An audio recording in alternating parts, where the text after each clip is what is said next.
Talking about the repeats pattern. I have these three pieces that we're going to hang. I already have them pre-cut, but I want to show you. You will see that each piece has what we call a straight repeat. This particular repeat is 9 inches. It's 9 inches from here down to here, from here down to here, from this line down to this line. It's a complete 9-inch straight match repeat pattern.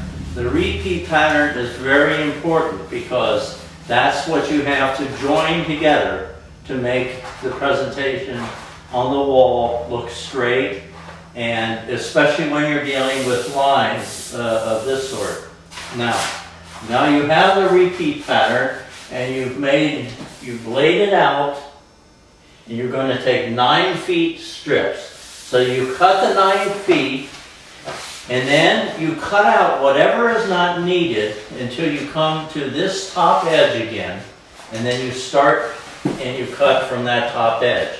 When you cut, what I always do is I always mark T on the top so that I always know that I have what is the top of the paper and what's not. And this can help you a great deal when you're starting to put the paper up on the wall. Now I have my equipment set up, but I'm going to put it where it needs to be. The straight edge and the razor cutter always rest on the ladder. They're never, ever put into your pockets of any sort. They are the most dangerous.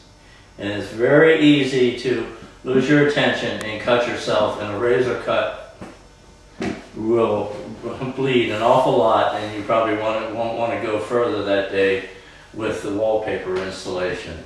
So we have our tools here. This is a steamroller, which is necessary, and here's our level. Leveling pieces, especially stripes, you can see how important leveling pieces need to be. Okay, so now we're going to take everything away from the table, and before we do, let me show you what we're going to do. Now I cover my table with a 1mm plastic, which I have open, ready, and I put it over my table. Now the table that I'm using, and you should have some kind of table to use, is just a common card table, which works just fine. And when I do this, I put the plastic over it because there's a lot of water involved in prepasted paper. What you'll need to get to hang prepasted paper, you can also use a tub or something like that if you want to, but these are very, very handy.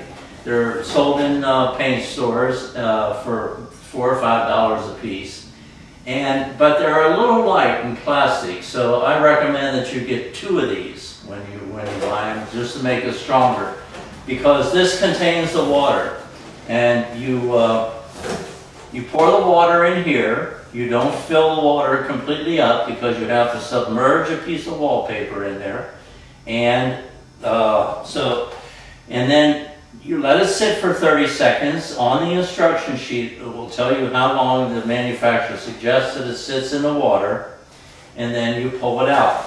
Now this procedure is kind of tricky because it has to be pulled out so that the whole backing of the paper is been touched by the water.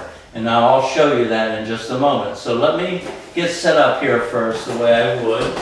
First of all, I'd clear off this table, get everything off of the table.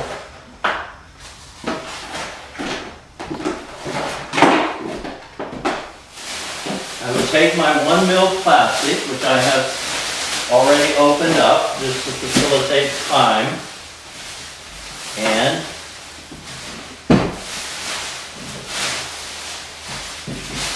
put it over the card table. Now, also you're going to need a bucket and a sponge. So we have a bucket and a sponge. And this, when the wallpaper gets put up, you come back behind yourself and you use a bucket and sponge and you wipe it down so that you're getting any excess paste off. It's very important to clean the paste off. So now I have my table, I have it covered with plastic, and I put the water tray below it. I take another bucket, which I filled up with water, and I fill the tray up with water.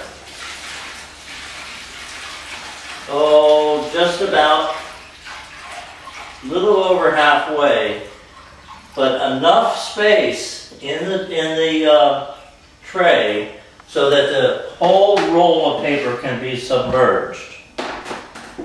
Now,